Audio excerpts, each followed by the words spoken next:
ایک تسلسل سے آپ دیکھ رہے ہیں کہ مطلب آپ کو اپنے دفتر بیٹھے یہ خبر سننے کو مل جاتی ہے جو فلاں جگہ فلاں احمدی کو، پچھلے دنوں تو بلکہ وہ اکاڑا میں، اس دفعہ میں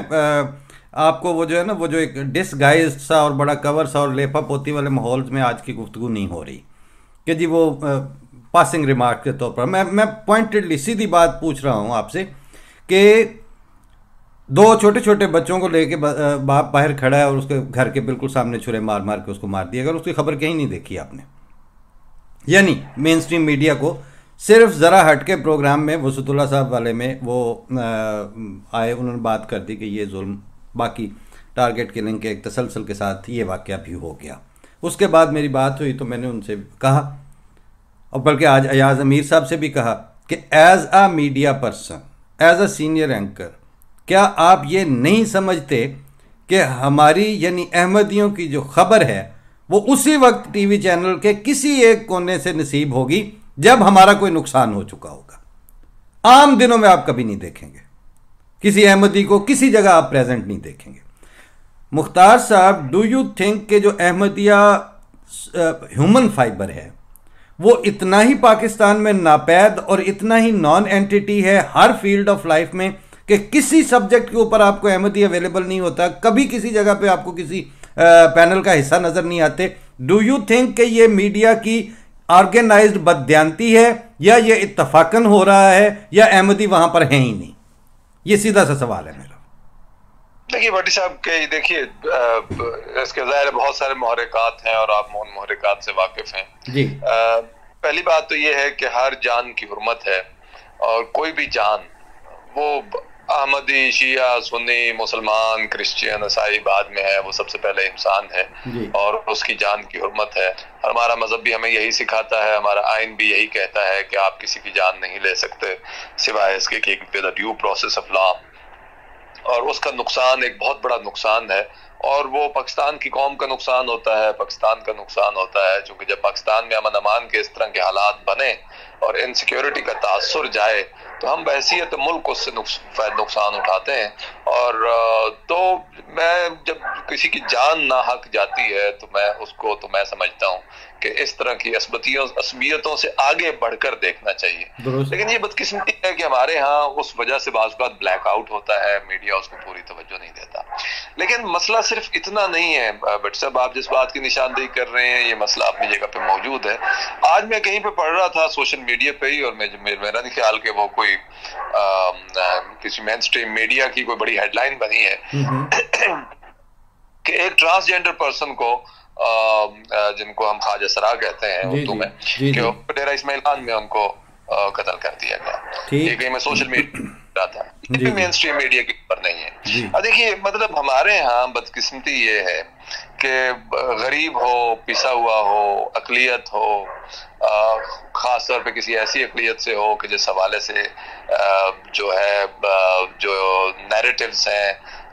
وہ کافی سخت ہوں، تو وہاں پہ میڈیا جو ہے وہ بلیک آؤٹ کرتا ہے،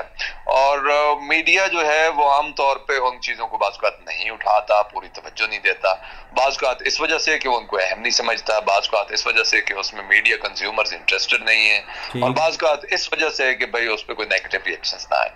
تو یہ ایک ظاہر غلط رویہ ہے۔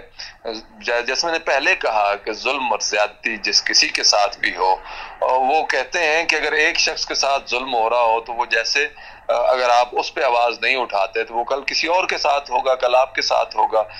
آج کسی اور کا بچہ جو ہے وہ اس کا نشانہ بنا ہے، کل آپ کا بچہ اس کا نشانہ بن سکتا ہے۔ تو اس جسٹس تو کہیں پہ بھی ہو اس کے خلاف آواز اٹھانی چاہیے، تاکہ ایک ہم ایسا ماحول بنا سکیں جس میں ہر ایک کو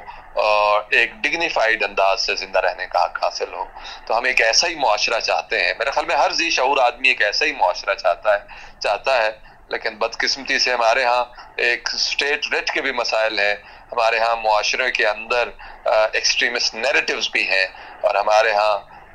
میڈیا یا سول سوسائٹی کو جو ایک اچھا ماحول بنانے میں کردار ادا کرنا چاہیے، ہمیں اس حوالے سے بھی نظر آتا ہے مسائل۔ بعض اوقات تو ہمیں میڈیا ایسے ایکسٹریمسٹ نیریٹیوز کا حصہ نظر آتا ہے۔ ہم نے پچھلے عرصے میں دیکھا ہے کہ وہ میڈیا پہ ہی وہ عام شہری تو کجا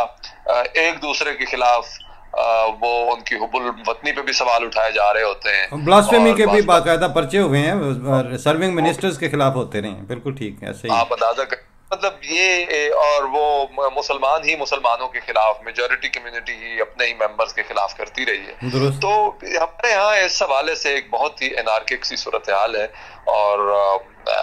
اس کی بہت ساری وجوہات ہیں. جیسے میں نے کہا کہ ہمارے ہاں ایک بڑا مسئلہ تو یہی ہے کہ ہم ایک آئین اور قانون کی حکمرانی کے ساتھ اس کے تصور کو لے کے آگے چلتے, لیکن وہ ہمارے ہاں ایک بنیادی چپکلشیں موجود ہیں کہ ریاست کا کریکٹر کیا ہوگا, انٹر پروونشل ریلیشنز کیسے ہوں گے, ریسورس کی ڈسٹریبیوشن کیسے ہوگی, ریاست اسلامی ہوگی یا سیکولر ہوگی, جمہوری ہوگی یا جناب یہاں پہ ملٹری رول ہوگا. تو مطلب یہ بنیادی سوال ہم ریزالو نہیں کر پائے, جس کی وجہ سے ہمیں بہت سارا بعض اوقات وہ اپنے پرسپیکٹیو کے اندر چیزیں دیکھنے میں مشکل آتی ہے. پھر ظاہر ہے ہمارا ریجنل انوائرمنٹ ہے جو افغانستان کے اندر صورتحال رہی ہے, جو کشمیر کے اندر رہی ہے, جو ہمارے بارڈر ڈسپیوٹس ہیں, اس کی بھی ایک فال آؤٹ ہے ہمارے ملک کے اندر, کہ جس کی وجہ سے کچھ خاص طرح کے نیریٹیوز بنتے ہیں یا بنائے جاتے ہیں یا ان کی زیادہ پذیرائی ہوتی ہے. چونکہ ظاہر جب آپ ایک لڑائی کا ماحول مسلسل رہتا ہے تو رویے بھی اسی طرح سے تشکیل پاتے ہیں, اور آپ بہت ساری کمیونٹیز اس میں انسیکیور فیل کرتی ہیں اور ہر ایک کو شک کی نظر سے دیکھتے ہیں اور ہائپر ریئیکٹ کرتے ہیں. مطلب اب سبھی سے خطرہ ہے والی بات ہے. جی دیکھیے, جب امن امان کے حالات ہوتے ہیں تو پھر یہ تو نہیں ہوتا نا کہ یہ صرف کوئی دوسروں کا مسئلہ ہے. دیکھیے پشاور میں کوئی واقعہ ہوتا ہے, کوئی ڈیرہ اسماعیل خان میں کوئی واقعہ ہوتا ہے, کسی کو چھری سے مار دیا, کسی کو جناب خواجہ سرا کہنے کی وجہ سے مار دیا, تو پھر بات اتنی نہیں ہے. یہ تو ایک اوور آل معاشرے میں امن امان کی بگڑتی صورتحال کی عکاسی کرتے ہیں کہ لوگ وائلنس کو روا سمجھنے لگ گئے ہیں. تو جب لوگ وائلنس کو روا سمجھنے لگ جائیں گے تو پھر اور اس کو اپنے ہاتھ میں لینے لگ جائیں گے تو پھر اس کا کیا اینڈ ہو سکتا ہے؟ جو بندہ اس ذہن کے ساتھ پھر رہا ہوتا ہے, اس نے آج کسی سے مذہب کی بنیاد پہ اختلاف کیا, کل کسی سے قومیت کی بنیاد پر اختلاف کرے گا, اور پرسوں کسی سے اپنے سیکٹیرین بنیاد پہ اختلاف کرے گا, اور تو مائنڈ سیٹ تو وہی ہے, وہ اس نے ادھر بھی چھری چلائی اور ادھر بھی چھری چلائے گا. تو ہم نے یہ دیکھا ہے کہ لوگ جو ہیں وہ موبلائز ہوئے, افغانستان میں گئے, واپس آئے تو انہوں نے ایک اور سیکٹیرین کمیونٹی کو ٹارگٹ کرنا شروع کیا. تو جب آپ ادھر وائلنس کے وہ لوگوں کے پروفائلز دیکھتے ہیں تو ایک وقت وہ انڈیا میں ادھر لڑ رہے ہیں, دوسرے وقت میں وہ افغانستان میں وہ تاجکوں سے لڑ رہے ہیں یا امریکن سے لڑ رہے ہیں یا کسی اور سے لڑ رہے ہیں, اور پھر وطن میں آتے ہیں اپنے میں تو پھر کوئی اور کمیونٹی ان کا نشانہ ہوتی ہے. تو یہ اصل بات یہ ہے کہ ہم کس طرح کے نیریٹیوز, کس طرح کا مائنڈ سیٹ بنا رہے ہیں, اور اگر سوسائٹی میں اس طرح کا مائنڈ سیٹ بن جائے تو اس کے کیا خطرات ہو سکتے ہیں. ہمیں اس پہ ایک اچھی گفتگو کی معاشرے کے اندر ضرورت ہے, اور اس کو اس سے بڑھ کر سوچنے کی ضرورت ہے ہمارے ہاں کہ وہ